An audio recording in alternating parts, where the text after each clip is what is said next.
10 milyong pisong halaga naman ng cocaine ang na-recover mula sa bloke ng ceramic sa Quezon City. Narito report ni Jamie Santos.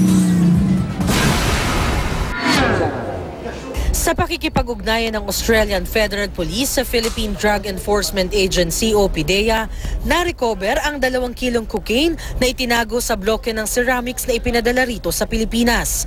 Ayon sa PDEA, itinimbre ng Australian Federal Police na dito sa Pilipinas ibinagsak ng nahuli nilang drug courier na isang Amerikanong nagngangalang Curry Colonel Drew ang isa nitong package na may lamang cocaine.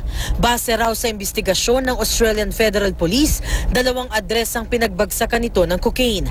Ang isa nitong package ay sa Australia na recover, habang ang isa sa isang gusali sa Quezon City. Kung titingnan natin yung packaging, mabigat yung pagkakatago. It's ceramic eh. Kung titingnan mo sa x-ray, ceramic pa rin siya. So maganda yung pagkakakonceal. Hinala ng mga otoridad, dito sa Pilipinas muna ibinagsak ng suspect dahil hindi raw tayo blacklisted o walang red flag sa cocaine ng Pilipinas. Wala naman daw kasing gumagawa nito sa bansa. Paraan din daw ito para mailigaw ng sindikato ang mga otoridad sa kanilang operasyon saka ipupuslit palabas ng bansa ang droga. First time na ganito ang mode of concealment.